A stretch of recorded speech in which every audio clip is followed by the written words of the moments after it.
Hey, hello everyone. We are here for episode number 2, and I'm really excited about this one because I have a guest that I secretly admire. I'm a bit of a fanboy. I knew him on LinkedIn. I like his style, I like what he's doing, and I want to hear his thoughts, and I want him to roast my deal. So today, like the first episode, we are taking a real deal.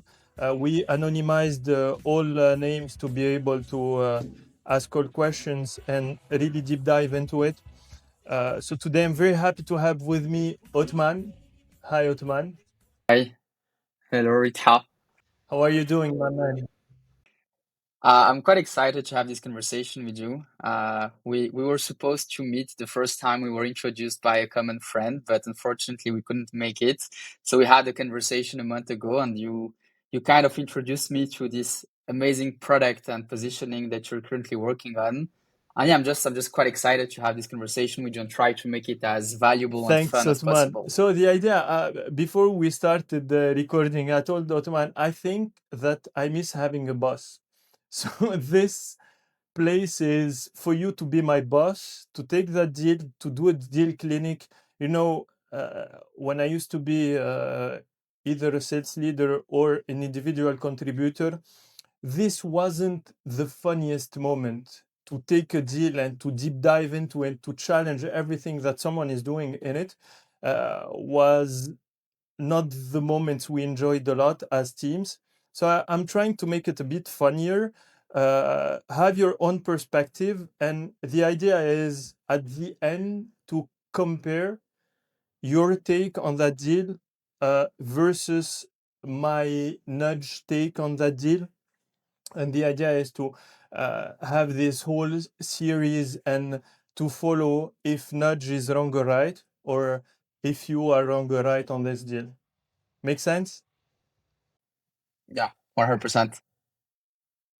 Cool. So for everyone watching the episode, I'm really sorry. I have a new setup, so it might feel a bit weird because I have the camera a bit far from me. So if you feel like I'm not with you, I'm looking at you guys. It's just the setup that a bit changed. So today's company, Northbridge Labs, it's a Series B based in the US, Boston. I had 3 meetings with them. Everyone is a bit pulling the deal to their side. So basically, I have a VP of sales. Here we have main stakeholders. Marisol as the VP of sales, Evan as the director of revenue operation, Tanya enablement, and Luke, who is my champion, who's the sales manager. Uh, they are trying, basically, from my understanding, we met 3 times. I tried to do my med pick to qualify, to go deep into their pain. But the main thing that they are trying to do is standardize a process to be able to run their playbook. So that's for the very tiny intro. Mike is yours, Othman. Ask me whatever question you want. If I have the answer, I'll answer straight away. If I don't have the answer, I'll go to Nudge and ask it directly to try and have the answer to a question. And if we don't have the answer, it means that I did not do the work right. I'll take notes, and next meeting, I promise I'll do what you requested, Outman.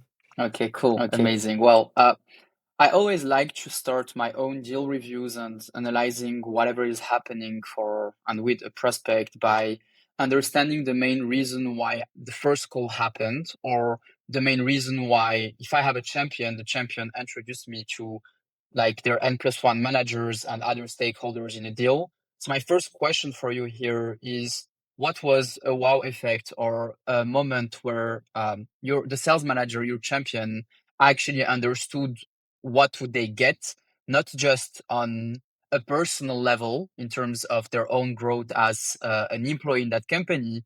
But when they understood the impact your solution would have on shared KPI, they have put for Q1, let's say, with the RevOps person and with the VP of sales. Okay, so let me rewind this a bit. It's purely outbound motion. So I sent a LinkedIn message to Luc, and following up with a bit of intent signals, I saw that they were hiring people in both revenue operations and also account executives. So I crafted the personalized message saying, hey, we are focusing on implementing a playbook as code. I didn't mention anything related to CRM, blah, blah, blah.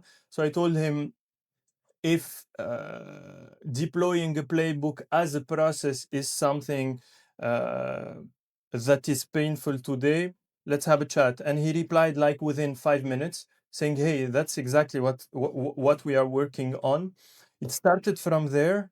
And to reply to a question, the wow effect, or at least the moment that he started projecting himself using the solution, is when I showed him how he can very easily, through our solution, follow up exactly on all deals at each step of their sales process, what's exactly happening. Meaning, he will be able to measure the gaps between what the rep is supposed to do by the playbook and what he's actually doing, which is something that they are already tracking because they are using Gong on top of Salesforce. But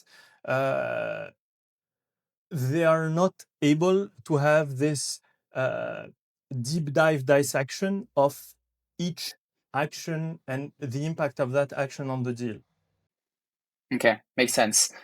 What's the main objection that you see today? My guess is that it would come from potentially the enabled person, where you want to force a playbook, or how do they enforce their sales following a playbook. But we all know that salespeople are not always the most respectful and disciplined people when they need to follow the playbook, fill up their CRM, do everything that they actually need to give this visibility to their N+1. So if we take the case here with Tanya, the objection could be about how do we force them to apply the playbook, but what does this actually mean from her standpoint? What is she actually afraid of seeing with the negative adoption of your solution? So, as you can see in the slide, Tanya, her main concern is tool adoption. She doesn't want to stack another tool on top of everything that they already have. As I told you, let me rewind this a bit. They are using, so basically in sales, Salesforce, Gong, Slack, Sales Navigator, LinkedIn, a bit of ChatGPT. Some of them are using Claude. So it's a pretty stacked stack. And for her, she started by, okay, how am I going to be sure that I'm not going to ask them to go to another tool to be able to follow the playbook? And the answer is very simple. Uh, Nudge is a layer, an AI layer that sits on top of your tech stack that you can use in different ways. So you can go in app, of course, it can be seen as an additional tool, but you can also very easily have access to all the intelligence through your Slack, through WhatsApp. So it's very easy for a rep before a meeting with a customer to go on Slack and say, hey, I'm meeting with Othmane. Please remind me what happened during last meeting and what should I do next.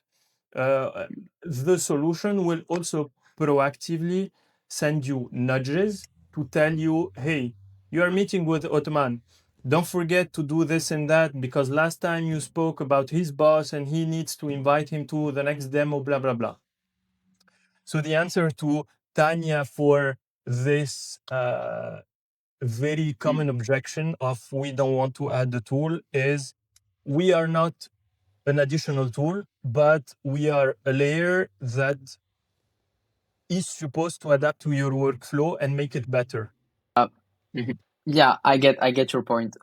What I find very interesting here, and where I think we should spend more energy, and where you should spend more energy in the deal, is whenever you sell something related to sales, the final and common KPI on which everyone is actually judged on a top level is the impact on revenue.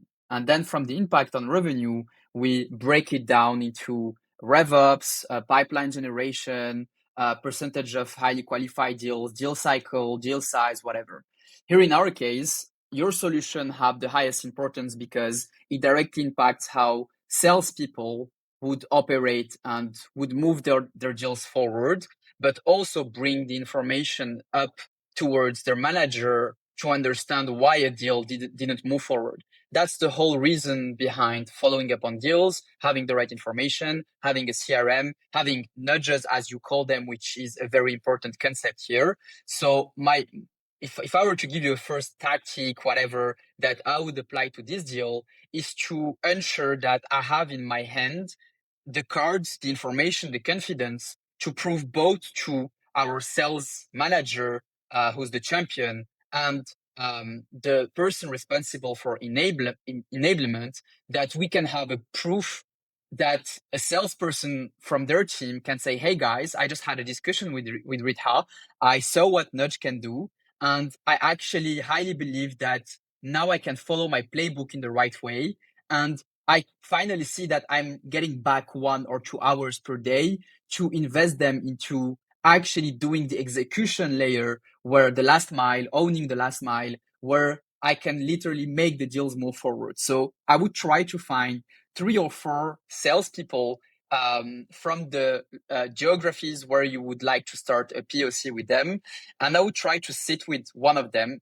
I don't know if I would maybe send them an Amazon voucher or whatever for 30 minutes or 1 hour of their time, just to have the conversation of, hey, I think that this solution is the perfect fit with the challenges you are currently experiencing. I would filter by people that were working with salespeople that were working with them maybe for 2 or 3 years, because they might have experienced all the back and forths. They might know perfectly fine their sales manager and the person responsible for enablement. So they might be able also to give you additional narrative points and insights that will help you build your relationship with the two blockers that I see are the sales manager and the enablement, even if the sales manager is the champion. And you can then be like, "Hey guys, I'm not going to tell you right now with whom I had a conversation from your team, but I did have a conversation with someone.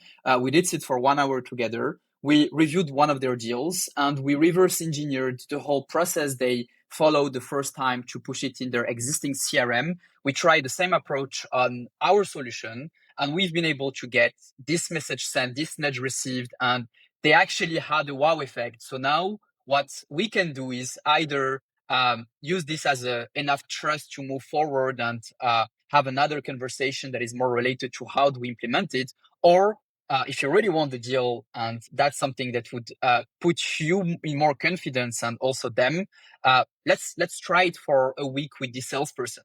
Let's just get them to use the solution and then get back to you with an actual presentation of, well, most of the time POCs, they don't need to be 1, 2, 3, or 4 months.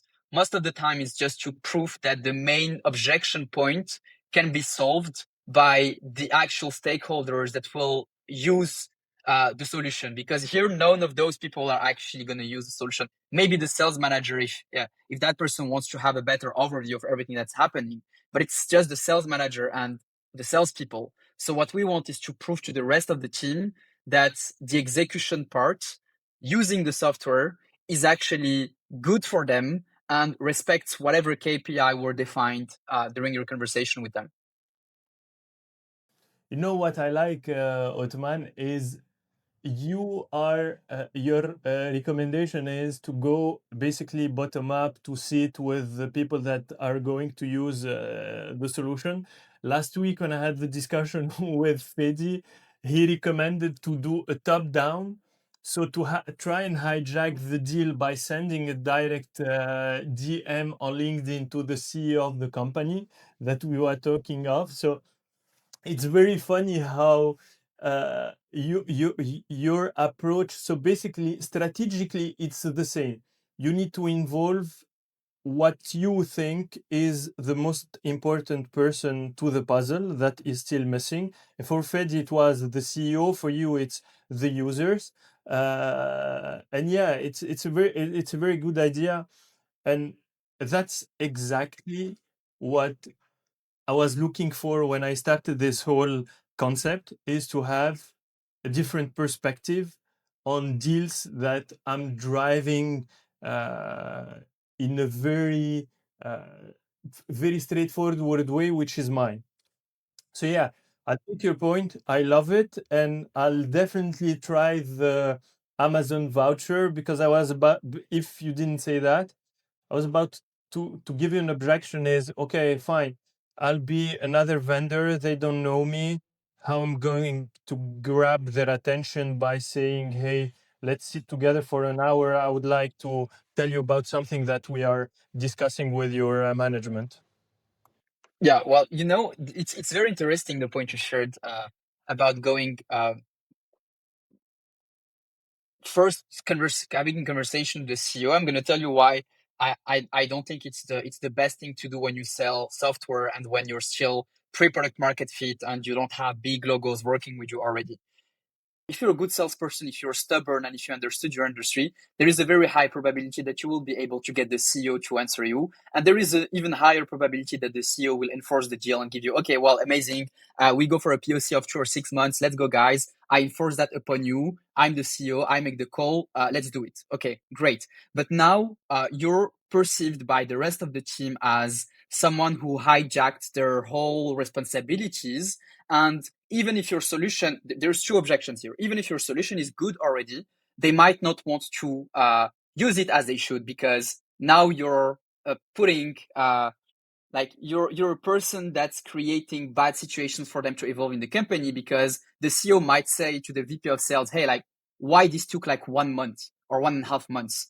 We should be faster. You should have decided earlier. So the VP of sales might be against you. The your champion might also be against you, whatever. So you lose a bit of trust and credibility here. But that's not the worst thing, because this is just ego from the people in the deal, and ego is not something rational. The rational thing when you build a product is that you want to ensure you have a high feedback loop. And the feedback loop is mainly going to come from the end users. And the end users here are the salespeople. And the only thing that's going to make your product better is to get this information from them. But if you are enforced by the CEO, and the CEO is not going to spend 1 hour or 30 minutes with each of their SDRs, BDRs, AEs, everyone that will potentially use the solution. It's the VP of sales that's going to speak with the sales manager, and the sales manager ultimately is going to do that. But if the sales manager feels that there is emotional trauma and a bit of hate and frustration from the VP of sales towards you and your solution, well, this will transpose and translate towards the bottom of the company, which means that the end users won't necessarily use the solution as it should. So you won the deal, and now you have a good logo, but are you going to build a good product out of it? And this is the question mark. And every time, especially for product companies, you close a deal, at least that's how I operate in my company. The question I ask myself is this deal going to move us forward or not? If we can bring an additional, I don't know, 5K per month in monthly recurring revenue, yes, it's good money, it's a good deal, great KPI, amazing. But is this person going to reconduct the POC first?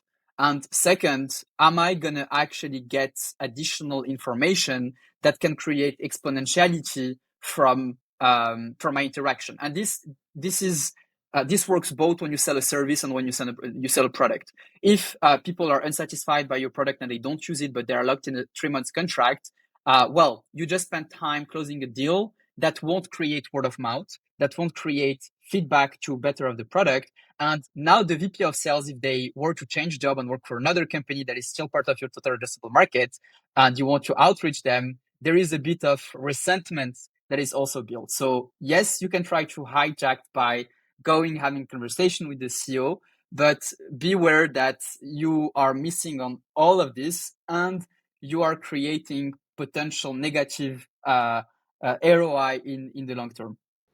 Yeah, enemies down the line, people that will run away when they see nudge the next time.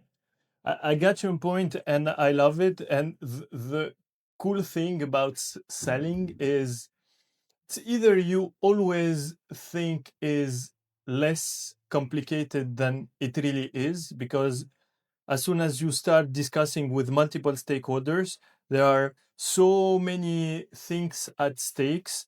And for myself and a company, uh, at our stage, from time to time, we overlook, we have some blind spots, and we forget about the basics because I want to go fast. Uh, Sometimes I would say, I don't give a shit if they like me or not. I want to sign the contract, which might not be the best strategy if we think long term. And before we started recording, you told me something very important to yourself and to your company, which is churn and how you renew and your capacity to grow your current customers, which is something very, very important. Probably a bit more important than signing new logos. Yeah, 100%. Having a right retention uh, is the best signal you can send to your market. It's the best signal you can send to your team. It's the best signal you can send to yourself, to your investors, if you have investors. And if we were to get at the end of it, the signal it's sending to yourself might be the best one, because if you're always running on that flywheel of we need to sign more deals because our revenue is every 3 months decreasing by 50% or 40% because of our churn, it's a never-ending cycle that is very exhaustive for you, very exhaustive for your team if you have a sales team, and it also doesn't create, as I mentioned to you before, exponential returns. How would you behave like a gangster to move this deal forward? Well, um, I'm a very pragmatic person usually, and I in this case, the most good thing that we could do is to, if you're very confident about, again, that everything is about the confidence you have that you're on your capacity to actually deliver, and on the ROI you could give them if they were to adopt your product. I would fly to their office and I would get them to sit with me for a 10 or 15 minutes coffee chat where I would take one of their deals and show them live how we could proceed. And I would even try to create a roundtable with them and one of their sales. Like I would start by what I told you before. For me, you need to get that conversation with an actual sales, and because this is what is going to give you bullets for a hoodie way to get the conversation with maybe the CEO. So if I have the concept now for you. So I would start by having that conversation with a sales, and once I have that, I'm confident that the end user is going to get it and that it's going to go well. I am just gonna then propose to the CEO to sit with him for a minute. So I'm gonna check where's the office, whatever. Take a plane ticket, fly there, and maybe I'm gonna do some research about their hobbies, their personal preferences. There's a lot of things you can do now with AI, finding private socials of people and analyzing their bios and all that stuff, and propose a meeting or a lunch or a paddle match, whatever they are enjoying on their personal life, where you would have this conversation with them. So first, I would still do what I told you. I need to chat with the salesperson. I need to see them use the product. I need to ensure that they see the value from it. And then I can hijack all the rest of the decision makers and find some personal information about the CEO, track that person down and go to the city where they live and then ask them to do something with me. Yeah, that would be my approach here. Okay, cool. So your recommendation that sits under both strategies, which is strengthen your relationship with real champions, right? So I need to grow myself in this account, real champions that will use, will like, and will vouch for me when it will be needed, post POC and when the contract will renew. And then try some funny stuff with more influential people in the stakeholder map. Yeah, exactly. And I would also give them I would tell them clear that's something that I've been doing as well. When I have a first good conversation with the company and I see that we are aligned on the KPI that needs to move, I tend to be very frontal and direct about, hey guys, we both know that this is the main priority for you. You kind of saw the value into in our solution. Now, either by the end of this month, and I tell them like by the end of this month, we will move forward and consider that we have something that is happening and we're not just circling around and not moving the deal forward. Or from my end, I will just consider that this energy that I would invest, this goodwill, these conversations that I'm going to put in place for you might not be worth it because you have some internal other discussion that needs to happen. I did this twice with big deals, and both times being that direct with the main decision maker. So I did have conversations with head of marketing, head of growth, marketing ops people, where they saw the value in what we could provide them, but it was very challenging for them to pull the trigger once the CEO got involved and saw exactly the case studies, the way we operate and understood the logic. I did give an endpoint, and like I told them, hey, if I don't see that we are moving forward in a week or in 2 weeks, for me, this is the deadline where I won't be investing additional time, nor from me, nor from my team, into this deal, because I would consider that you might not be in the stage where it makes sense for you. And I do try to play around and do some social engineering there, where they feel that they are missing on something, creating a bit of FOMO. And then I also keep sending them things. There is one deal that I respected my deadline. Like after 10 days, I sent them a message. Hey, I wish you like good luck for Q1. Maybe we can have another conversation in end of Q2 or Q3. But for the next month, we are going to invest our energy elsewhere. And during that month, we had a very good case study that popped, and I forwarded to them. And that case study, there is one thing we did for that company that was one of the objection they had. So I just pinpointed toward that objection, and they got back to me like, okay, well, now we are ready. We need to pull the trigger right now. So yeah, you need to always keep your pipe warm. You need to know how to nurture. You need to know how to disqualify fast as well. I completely agree.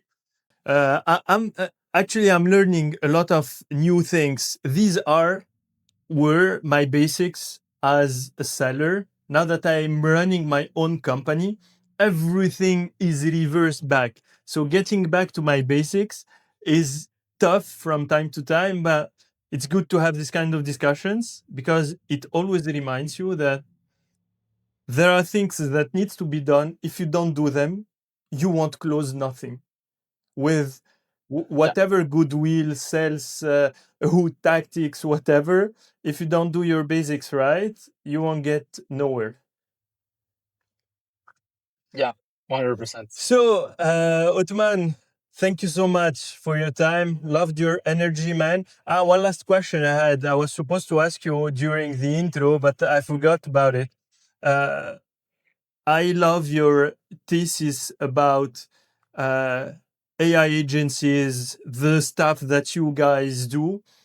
And I recently saw your post, but actually someone else's post saying about bragging about YC call for AI agencies. I wanted to ask you, Yeah. are you going to be a YC company or not? It's gonna happen. Not for this batch. There are some things that we need to work on to be more friendly with the type of companies they are looking for. But it might happen in the near future. Love it. Good luck with that. Thank you again for your time, your energy. Keep up the good work.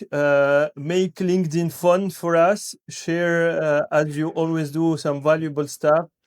And we'll speak soon. Yeah, thank you, Ritha. Good luck with your deal. I'm sure it's gonna happen.